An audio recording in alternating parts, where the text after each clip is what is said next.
हम सब ने महाभारत की कहानी तो सुनी ही है। एक भयानक युद्ध, भाई भाई के खिलाफ।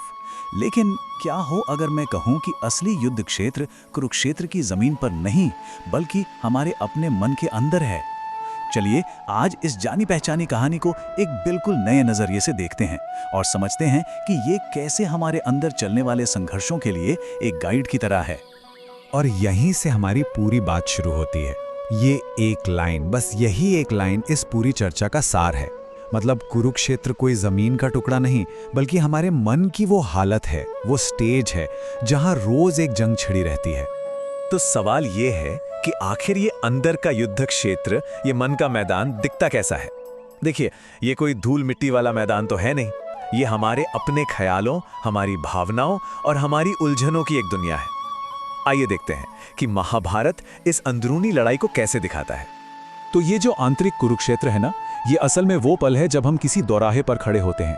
एक तरफ हमारा फर्ज है, हमारा कर्तव्य, और दूसरी तरफ हमारी अपनी इच्छाएं, हमारी ख्वाहिशें। ये वो जगह है जहां हमें अपनी जिंदगी के सबसे बड़े फैसले लेने पड़ते हैं। अच्छा, हर जंग में दो सेनाएं होती हैं, है ना? तो जाहिर है हमारे इस अंदर के युद्ध में भी दो सेनाएं हैं, पांडव और कौरव। पर ये सिर्फ इतिहास के किरदार नहीं है, ये हमारी अपनी अच्छाइयों और बुराइयों के प्रतीक हैं। अब ये देखिए, ये स्लाइड चीजों को कितना साफ कर देती है। एक तरफ है पांडव, ये हमारे अंदर की अच्छी आवाजें हैं, हमारा विवेक, हमारा कर्तव्य निभाने का जज्बा, जिसे सत्व गुण कहते हैं, यानी सच्चाई, संतुलन और अच्छाई। और दूसरी तरफ कौरव, ये हमारे अंदर के वो नेगेटिव इमोशंस हैं। दुर्योधन का अहंकार, लालच, गुस्सा, ये वो विनाशकारी आवेग हैं जो रजस यानी बेचैनी और तमस यानी अंधकार और आलस से पैदा होते हैं। और इस पूरे अंदरूनी युद्ध के बीचों बीच खड़े हैं अर्जुन। उनकी जो मुश्किल थी वो सिर्फ एक योद्धा की मुश्किल नहीं थी, वो एक ऐसी हालत थी जब इंसान का दिमाग काम करना बंद कर देता है। एक ऐसी उलझन जिसका सामना हम सब अपनी जिंदगी में कभी ना कभी जरूर करते हैं। जरा सोच कर देखिए, जब लड़ाई अपनों से ही हो, अपने ही परिवार, अपने ही गुरुओं के खिलाफ, तो सही और गलत का फैसला करना कितना मुश्किल हो जाता है। अर्जुन की हालत बिल्कुल यही थी। उनका ये जो मेंटल ब्रेकडाउन था, उसे विषाद योग कहा गया है, जो इमोशनल कंफ्यूजन की एक यूनिवर्सल स्टेट है।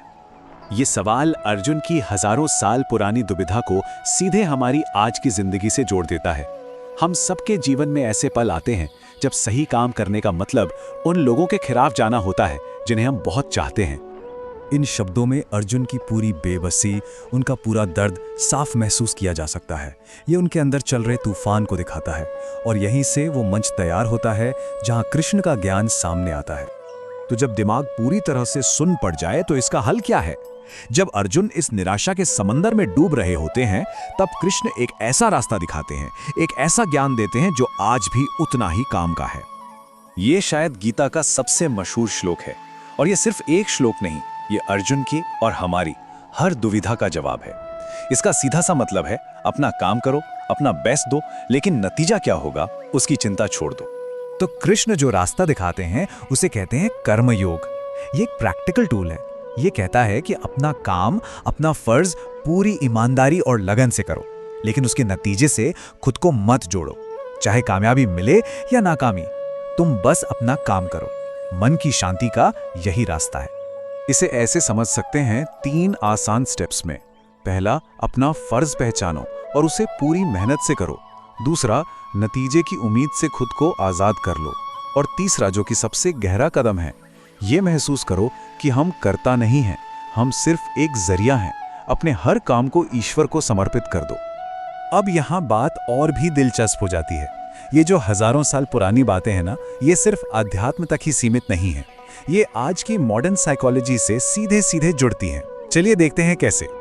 सुनने में शायद थोड़ा अजीब लगे, लेकिन ये सच है। कई साइकोथेरेपिस्ट मानते हैं कि कृष्णा और अर्जुन के बीच की बातचीत दुनिया का सबसे पहला रिकॉर्डेड कॉग्निटिव थेरेपी सेशन हो सकता है। एक तरह से कृष्णा अर्जुन के मेंटल हेल्थ काउंसलर की भूमिका निभा रहे थे। और ये स्लाइड इसे बेहतरीन तरीके से समझाती है। कृष्ण अर्जुन के नेगेटिव विचारों को चैलेंज करते हैं, जैसे मैं अपने लोगों को मारकर पापी बनूंगा। कृष्ण इस सोच को एक बड़े नजरिए से देखने को कहते हैं, ठीक वैसे ही जैसे आज की सीबीटी में नेगेटिव थॉट पैटर्न्स को बदला जाता है। वो अर्जुन को अपने दुख और मोह को दूर से देखने के लिए कहते हैं, जो कि माइंडफुलनेस का ही एक रूप है। तो आखिर में कुरुक्षेत्र की इस लड़ाई को जीतने का असली मतलब क्या है? क्या इसका मतलब किसी बाहरी दुश्मन को हराना है? नहीं, बिल्कुल नहीं। असली लक्ष्य है स्थित प्रज्ञ बनना। स्थित प्रज्ञ यानी वो इंसान जिसकी बुद्धि स्थिर हो, जो सुख में बहुत ज्यादा उछलता नहीं और दुख में पूरी तरह टूटता नहीं, जिसका मन शांत है। यही अंदर की लड़ाई जीतने का असली इनाम है। तो असली सवाल ये नहीं कि युद्ध कौन जीतता है, असली सवाल ये है कि मन में शांति कैसे आएगी। और शांति का रास्ता वो सिर्फ एक जगह से शुरू होता है, हमारे अपने अंदर की दुनिया में जीत हासिल करके। महाभारत हमें यही सिखाता है कि दुनिया की सबसे बड़ी जीत किसी और पर नहीं बल्कि खुद पर काबू पाने में है। ये एक ऐसा सच है जो हजारों साल पहले भी सच था और आज भी उतना ही सच है।